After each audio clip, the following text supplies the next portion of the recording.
பேரறிஞர் அண்ணாவின் 117வது பிறந்தநாளையொட்டி தாம்பரம் சட்டமன்ற உறுப்பினர் SR ராஜா தலைமையில் திமுகவினர் தமிழ்நாட்டை தலைக்குனிய விடமாட்டேன் என்று உறுதிமொழியேற்றனர். 4வது மண்டலக்குழு தலைவர் டி. காமராஜ் ஏற்பாட்டில் 5000 பேருக்கு மதிய உணவும் வழங்கப்பட்டது. பேரறிஞர் அண்ணாவின் 117வது பிறந்தநாளை தாம்பரத்தில் சட்டமன்ற உறுப்பினர் SR ராஜா தலைமையில் திமுகவினர் அலங்காரம் செய்யப்பட்ட அண்ணாவின் திருவுருவப் படத்திற்கு மலர் தூவி அவர் புகழ் ஓங்க குரல் எழுப்பினர். அதனைத் தொடர்ந்து திமுகவினர் அனைவரும் தமிழ்நாட்டை தலைக்குனிய விடமாட்டோம் என்று உறுதிமொழியேற்றனர். 4வது மண்டலக்குழு தலைவர் டி. காமராஜ் ஏற்பாட்டில் 5000 பேருக்கு மதிய உணவும் வழங்கப்பட்டது. மாநகர பகுதி வார்டு கழகத்தினர் பலர் இந்த நிகழ்ச்சியில் கலந்து கொண்டனர்.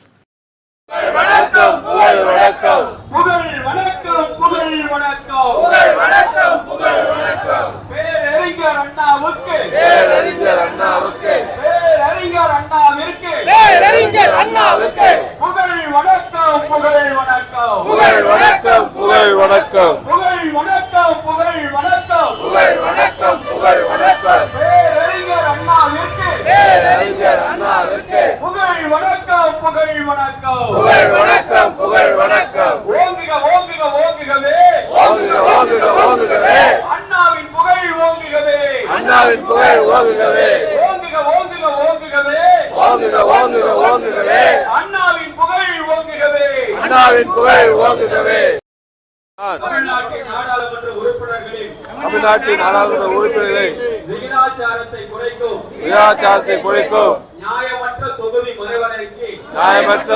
மறுவரைக்கு எதிராக போராடுவேன். தமிழ்நாட்டை தலைகுனிய விடமாட்டேன் என உறுதியேற்கிறேன். நான் வாக்காளர் பட்டியல் மோசடி மூலம் தமிழ்நாட்டு மக்களின் வாக்குரிமையை மதிக்கும் SIRக்கு எதிராக நிற்பேன். தமிழ்நாட்டை தலைகுனிய விடமாட்டேன் என உறுதியேற்கிறேன். நான் நீட் மற்றும் இளைஞர்களை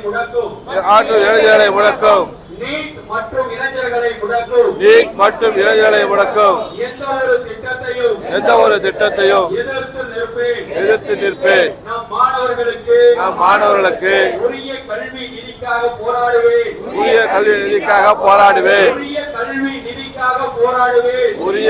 நிதிக்காக போராடுவேன்.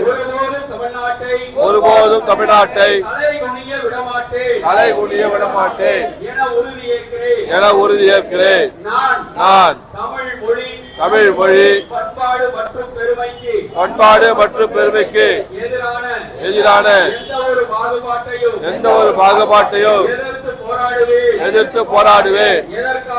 எதற்காகவும் தமிழ்நாட்டை தலைகுனிய விடமாட்டேன் என உறுதியேற்கிறேன்.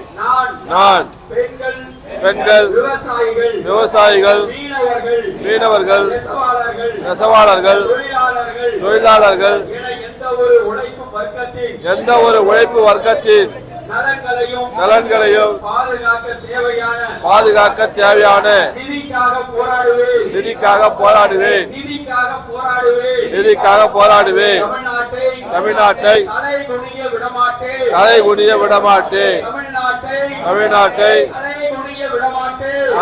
விடமாட்டேன் என உறுதியேற்கிறேன். இது போன்ற உள்ளூர் செய்திகள், மாநில செய்திகள் மற்றும் பயனுள்ள தகவல்களை உடனுக்குடன் தெரிந்து கொள்ள GST ஆன்லைன் மீடியாவை இலவசமாக சப்ஸ்கிரைப் செய்து கொள்ளுங்கள்.